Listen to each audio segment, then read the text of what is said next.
सर्व परभणीकरांच्या आणि सर्व हिंदू बांधवांच्या या आग्रहाखातर आम्ही या ठिकाणी युती करण्याचा निर्णय आम्ही माननीय नामदार एकनाथ शिंदे साहेबांच्या आदेशाने घेतला। त्या अनुषंगाने भारतीय जनता पार्टीच्या या परभणीतील नेते मंडळी सोबत सातत्याने 4-5 दिवसापासून या जागा वाटपाच्या अनुषंगाने बैठका होत गेल्या। निश्चित पहिल्या बैठकीमध्ये दुसऱ्या बैठकीमध्ये बरंचसं काही या ठिकाणी मेळ झाला आणि कालपर्यंत म्हणजे 3 दिवसापूर्वी या ठिकाणी आम्ही म्हटलं आम्हाला या ठिकाणी शिवसेनेचा भगवा आणि त्यासोबतच भारतीय जनता पार्टीची युतीसह या महानगरपालिकेवर आपला युतीचा झेंडा फडकवायचा आहे। त्या अनुषंगाने आम्ही परभणी शहरामध्ये एकूण 16 प्रभागापैकी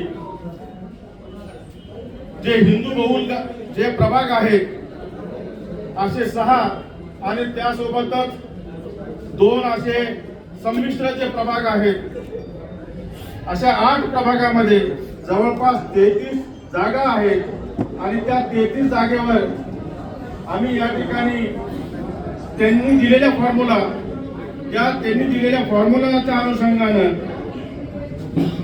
जो 13-20 चा जो रेशो होता म्हणजे 33 जागेमध्ये 13 जागा शिवसेनेने घ्यायच्या आणि 20 जागा ह्या भारतीय जनता पार्टीने घ्यायच्या। ह्या सर्व या अनुषंगाने आम्ही युतीचा त्यांनी जे दिलेला जो प्रस्ताव आहे तो त्यांनी दिलेला जो प्रस्ताव आहे त्या प्रस्तावाच्या अनुषंगाने आम्ही आमचे नेते माननीय नामदार एकनाथ शिंदे साहेब त्यासोबतच माननीय नामदार उदय सामंत साहेब आणि आमचे सचिव संजयजी मोरे साहेब, आमचे संपर्क प्रमुख आनंद जाधव साहेब यांच्याकडे आम्ही हा प्रस्ताव दिला। त्या प्रस्तावाच्या अनुषंगाने त्यांनी या प्रस्तावाला होकार दिला आणि होकार झाल्यानंतर या ठिकाणी माननीय पालकमंत्री असताना या ठिकाणी त्यांना मेघनादिदी बोर्डीकर यांच्यासोबत माननीय उदय सामंत साहेब यांचं बोलणं झालं।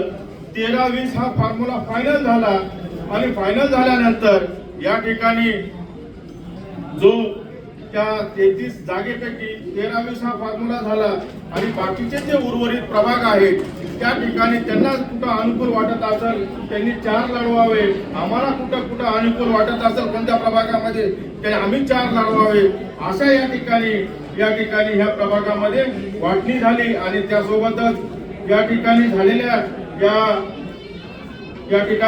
झालेल्या सर्व जागा वाटपाच्या अनुषंगाने हे सर्व फायनल झालं आणि फायनल झाले असताना काल रात्री म्हणजे दुपारपासूनच मला या ठिकाणी परभणीच्या भारतीय जनता पार्टीचे जे नेते मंडळी आहेत म्हणजे पालकमंत्री मेघना बोर्डीकर यांनी सांगितलं की आम्हाला 1 जागा या ठिकाणी द्यायला आवश्यक आहे। मग तुम्ही 13 ऐवजी 12 या ठिकाणी लढवा। पण या ठिकाणी मी तुम्हाला सांगतो की जो प्रस्ताव आमच्या नेत्यांनी मंजूर केलेला आहे त्यांना आम्ही सांगितलं की नेत्यांचे आदेश आले तर आम्ही या ठिकाणी कुठेतरी तडजोड करू। पण त्या ठिकाणी मग सायंकाळी माननीय नामदार बावनकुळे साहेबांचा मला फोन आला।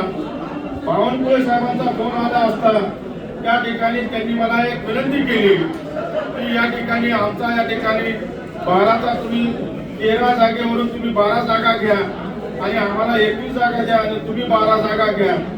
मी साहेबांना सरळ सांगितलं की आम्ही तुम्ही म्हणताय पण आम्हालाही म्हणून आमच्या नेत्यांचा आदेश आला तर निश्चित प्रमाणामध्ये नेत्यांनी जो आदेश दिला तो आम्हाला संवाद असेल त्या अनुषंगाने आम्ही या ठिकाणी मग त्यांनी लगेचच आमचे नेते महाराष्ट्र राज्याचे उपमुख्यमंत्री माननीय नामदार एकनाथ शिंदे साहेब यांचं माझं त्यांनी नाही का त्याच ऑडिओ कॉलमध्ये कॉन्फरन्स करून त्यांनी बोलणं करून दिलं आणि बोलणं करून दिल्यानंतर त्यांनी त्याऐवजी ते म्हणले की आम्हाला 13 तुम्ही आम्ही तुम्हाला 13 जागा देतो म्हणतोय तर त्याच्यापैकी आम्हाला एक जागा कमी करून आम्हाला एक जागा वाढवा आणि तुमची एक जागा कमी करा अशा पद्धतीचा प्रस्ताव त्यांनी आमचे नेते यांना दिला. तर आमच्या नेत्यांनी उदर अंतकरणानं त्या ठिकाणी त्यांना 12 जागा आम्ही घेतोच म्हटले आणि 12 जागा आम्ही घेतो आणि 21 जागा तुम्ही लढवा. कारण त्या ठिकाणी परभणीच्या हितासाठी आपल्याला हे करणं गरजेचं आहे. त्यामुळं आम्ही आमच्या एका कार्यकर्त्याला सुद्धा त्या ठिकाणी आम्ही थांबवण्याचा आम्ही प्रयत्न केला. निश्चितच या परभणीच्या विकासाच्या अनुषंगानं या ठिकाणी युती ही आवश्यक होती.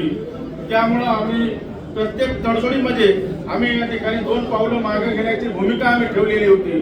त्या अनुषंगानं आम्ही सातत्यानं या युतीच्या व्हावं या आग्रहाखातर आम्ही होतो.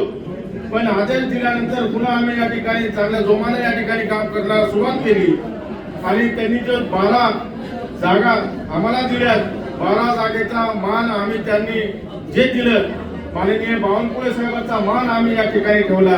पण मला वाटतंय की हे जे युती तोडली या युती तोडणाऱ्यांनी या ठिकाणी बावनकुळे साहेबांचे या ठिकाणी बावनकुळे साहेबांनी जो मान आम्ही ठेवलेला होता आम्हाला वाटतं की बावनकुळे साहेबांचा सुद्धा या ठिकाणी भारतीय जनता पार्टीच्या नेते मंडळीनं परभणीच्या ज्या नेते मंडळीनं त्यांनी मान ठेवायला पाहिजे होता. त्या स्वतःच्या भगवच्च्यासाठी त्यांनी बावनकुळे साहेबांचा मान सुद्धा ठेवलेला नाही.